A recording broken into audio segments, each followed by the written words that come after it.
Good morning class 10th। हमने अपनी पिछली कक्षा में जो दोहा आपको सामने स्क्रीन पर दिखाई दे रहा है सबसे पहला उसका अर्थ जान लिया था कि लक्ष्मण परशुराम को चिढ़ाते हुए कह रहे हैं कि यदि महामुनि आप धैर्यवान हैं, मैंने कोई अनुचित बात कही हो तो आप मुझे माफ़ करिएगा। इसको सुनकर परशुराम को और क्रोध आ गया और वो विश्वामित्र को कहने लगे, कौशिक सुनहु मंद यहु बालक। हे विश्वामित्र, सुनो, यह बालक बड़ा मंद बुद्धि है। ठीक है, इसको बुद्धि नहीं है, मतलब यह समझदार नहीं है। कुटिल काल बस निजकुल घाल कुटिल, यह अत्यधिक टेढ़ा है, काल मृत्यु के वश में है। कुटिल मतलब जिसका स्वभाव अच्छा नहीं है, यह मृत्यु के वश में है और अपने कुल का नाश करने वाला है। भानु वंश राकेश कलंकु, सूर्य वंश में जो रघुकुल है, राम का वंश है, परिवार है, उसका नाम था बच्चों रघुकुल। इक्ष्वाकु वंश, सूर्य वंश। तो कह रहे हैं कि ये सूर्य वंश में उत्पन्न तो हुआ है, लेकिन यह चंद्रमा के कलंक के समान है। ठीक है, राकेश है। ठीक है, राकेश का मतलब होता है चंद्रमा के कलंक के समान है। निपट निरंकुश, अत्यधिक निरंकुश है, स्वच्छंद है, अबुध बुद्धिहीन है, अशंकु और निडर है। ठीक है, किसके लिए कह रहे हैं?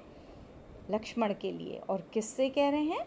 विश्वामित्र से कह रहे हैं, क्योंकि राम और लक्ष्मण उस धनुष यज्ञ में बच्चों किसके साथ आए थे? विश्वामित्र के साथ आए थे। क्योंकि आपको कहानी पता होगी कि विश्वामित्र राम और लक्ष्मण को यज्ञ की रक्षा के लिए अपने साथ ले गए थे। ठीक है, काल कवल हो यही क्षण माही। काल कवलित हो जाना मतलब एक क्षण के पश्चात यह मृत्यु के वश में हो जाएगा, इसकी मृत्यु हो जाएगी।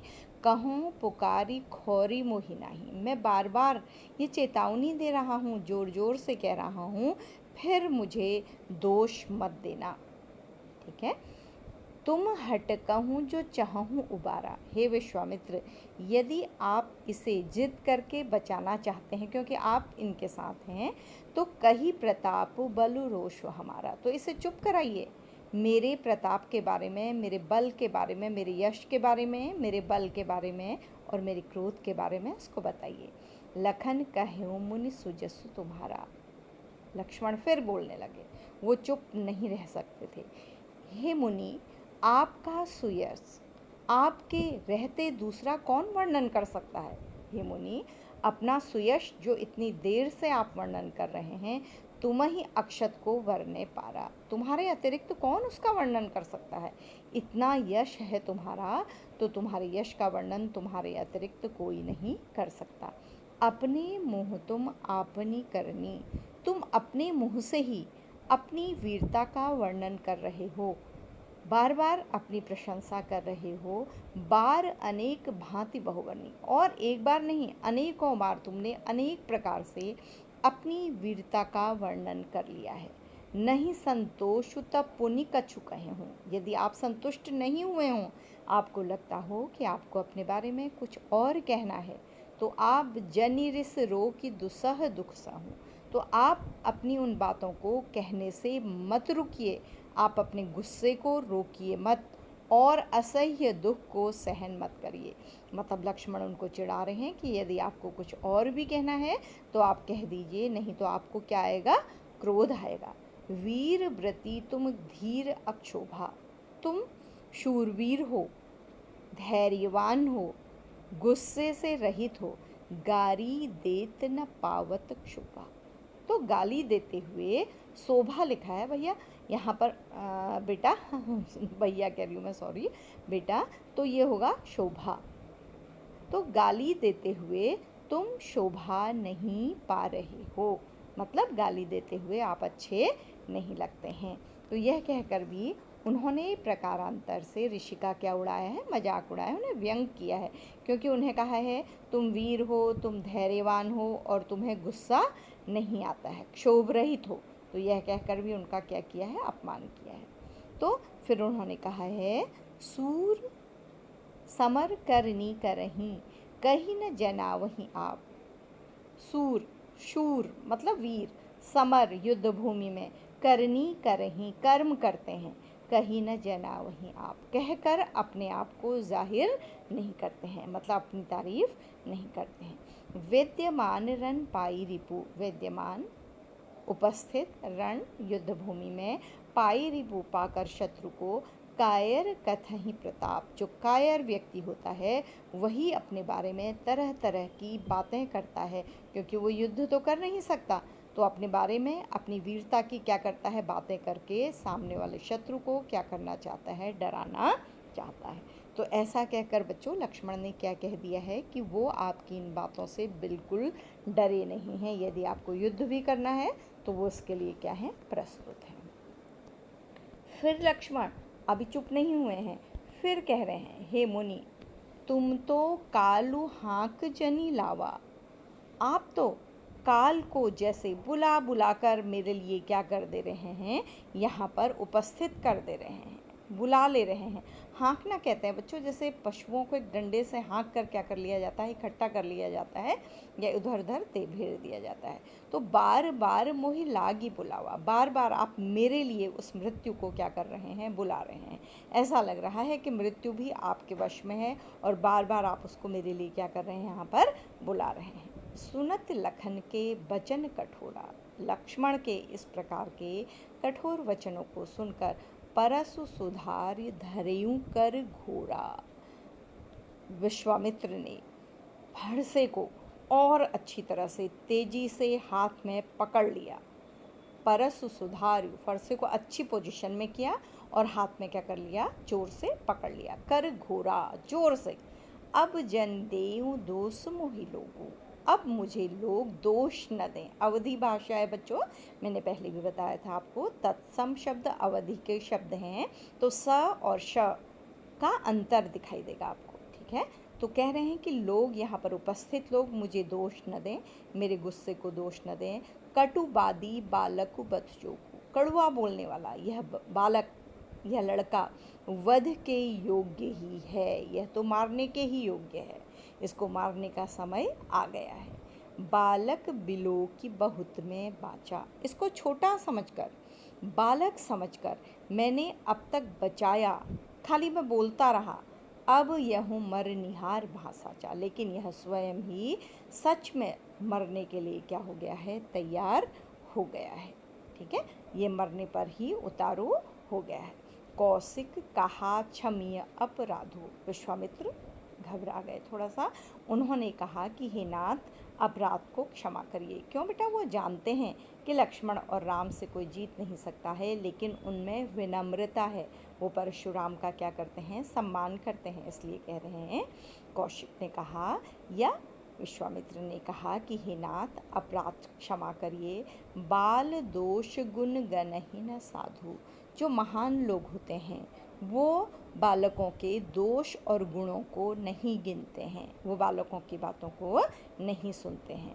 खर कुठार में अकरुण को ही, फिर परशुराम कहने लगे हैं, मेरा खर कुठार, खर मतलब बहुत तीखा है, कुठार मेरा फरसा तीखी धार वाला है, और मैं करुणा से रहित हूँ और क्रोधी हूँ, मतलब लक्ष्मण को मारने के लिए मेरे पास साधन भी है, मैं करुणा से रहित भी हूँ और क्रोधी भी हूँ।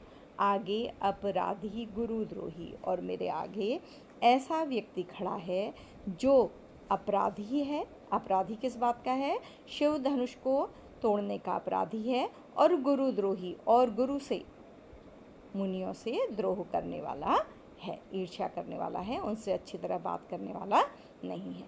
तो सारी स्थितियां ऐसी हैं कि मुझे लक्ष्मण को क्या करना पड़ेगा, मारना पड़ेगा।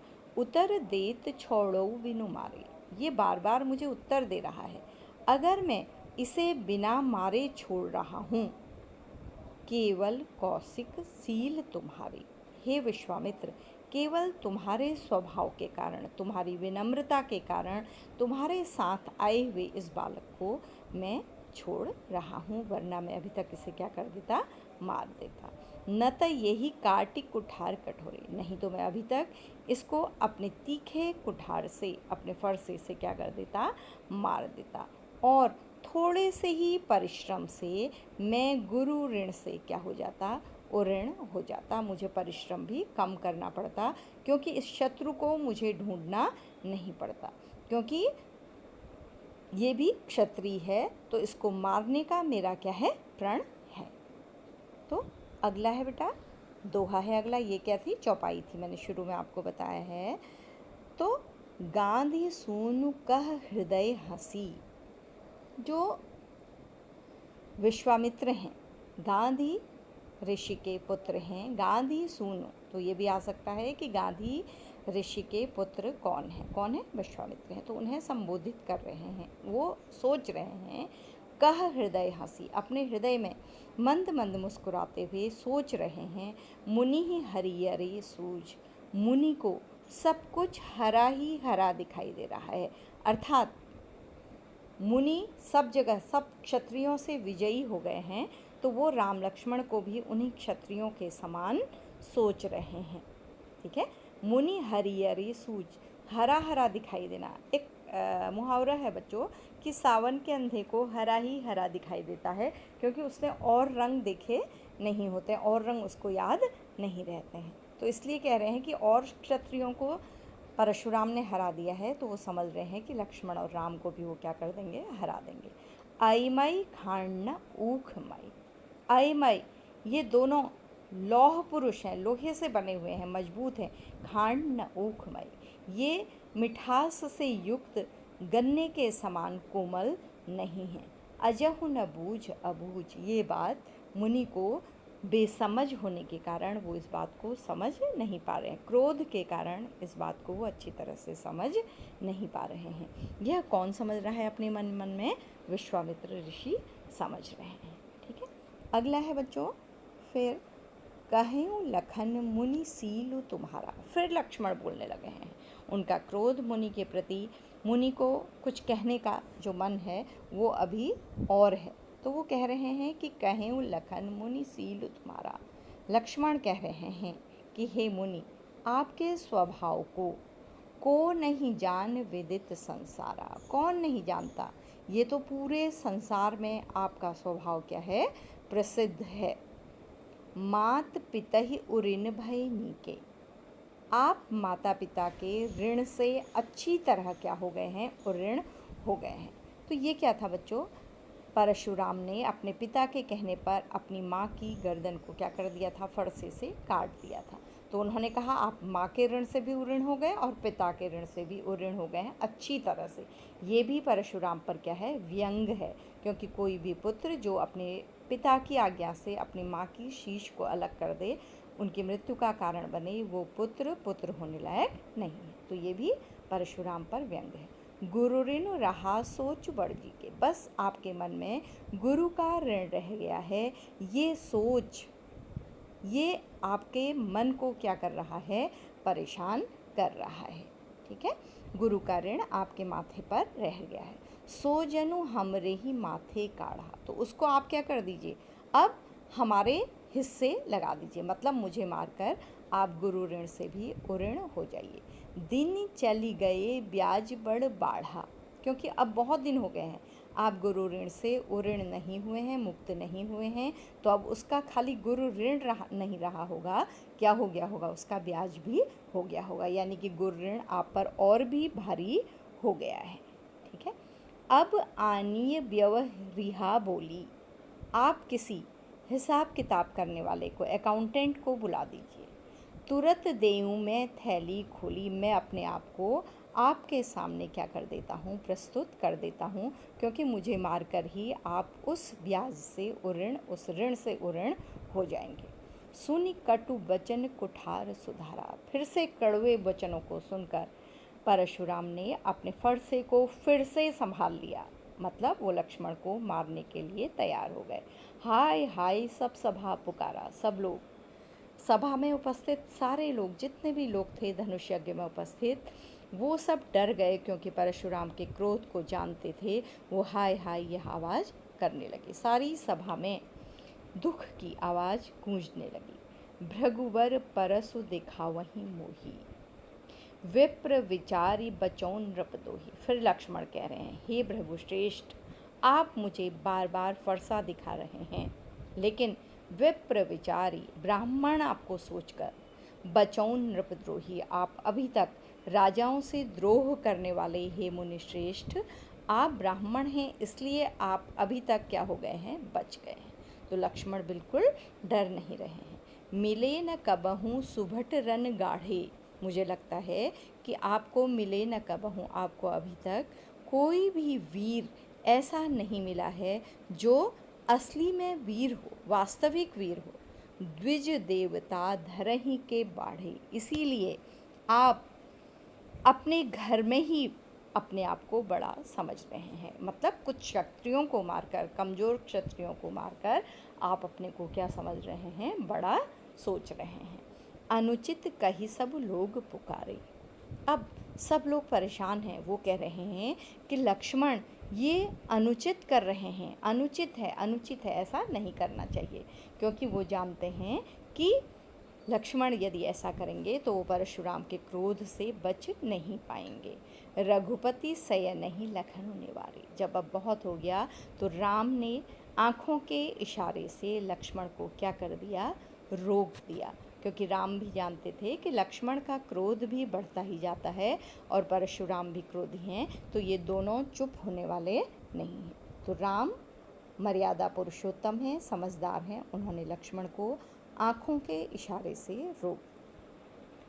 अगला है बच्चों, दोहा है, लखन उतर आहुति सरिस, सरिस होता है समान, लक्ष्मण का उत्तर जो था वो आहुति के समान था। आहुति आप जानते हैं, आग में घी के साथ जो मिश्रित पदार्थ डाला जाता है उसे आहुति बोला जाता है।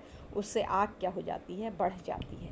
तो लक्ष्मण का उत्तर उस आहुति के समान था। भृगुवर कोपुक्रसान, और भृगुसुत परशुराम का क्रोध आग के समान था। कृसानु आग का तत्सम है, तो परशुराम का क्रोध आग के समान है, उसमें लक्ष्मण के उत्तर आहुति के समान है, जो उस अग्नि को क्या कर रहे हैं, बढ़ा रहे हैं। बढ़त, जब राम ने देखा कि परशुराम की यह क्रोध की अग्नि लक्ष्मण के उत्तरों के आहुति से बढ़ रही है, बढ़त देख, इस अग्नि को बढ़ते देखकर जल सम वचन, जल के समान शीतल वचन वाणी बोले रघुकुल भानु, रघुकुल के जो सूर्य हैं, यानी कि कौन है वो, राम हैं, उन्होंने बोलना आरंभ कर दिया। उन्होंने अब बीच में आकर लक्ष्मण को रोककर स्वयं परशुराम से बात करना आरंभ कर दिया। तो यहाँ पर बच्चों आपका ये पाठ समाप्त होता है। इसके आगे राम जब परशुराम से बातें करते हैं तो परशुराम समझ जाते हैं कि यही विष्णु का अवतार हैं जो धरती पर आए हैं, और वो स्वयं भी उनकी आरती करते हैं, उनकी पूजा करते हैं। उसके पश्चात जयमाल और विवाह का कार्यक्रम खुशी से और आराम से शांतिपूर्वक संपन्न होता है। राम और उनके चारों भाइयों का विवाह हो जाता है। तो बच्चों ये जो प्रसंग था वो मैंने आपको बताया था कि रामचरितमानस के बाल कांड से लिया गया है। सीता स्वयंवर के में जब राम धनुष तोड़ देते हैं तो उसके पश्चात शिव भक्त परशुराम के क्रोध का सामना वहाँ पर उपस्थित सभी लोगों को करना पड़ता है, लेकिन लक्ष्मण परशुराम को उत्तर देकर उस क्रोध को क्या कर देते हैं, बढ़ा देते हैं, और फिर राम अपने स्वभाव से, अपने शांत स्वभाव से उनके क्रोध को क्या कर देते हैं, समाप्त कर देते हैं। तो ये पाठ आपका भावार्थ यहाँ पर समाप्त हो गया है। हम अपनी अगली कक्षा में इस पाठ के प्रश्नोत्तर भेजेंगे। उनको यदि आपने नहीं लिखा हो तो आप अपनी कॉपी में लिख लीजिएगा। तो बच्चों होमवर्क ये है कि आप इस पाठ को सुनकर इसे परीक्षा के लिए तैयार करेंगे। Thank you class 10।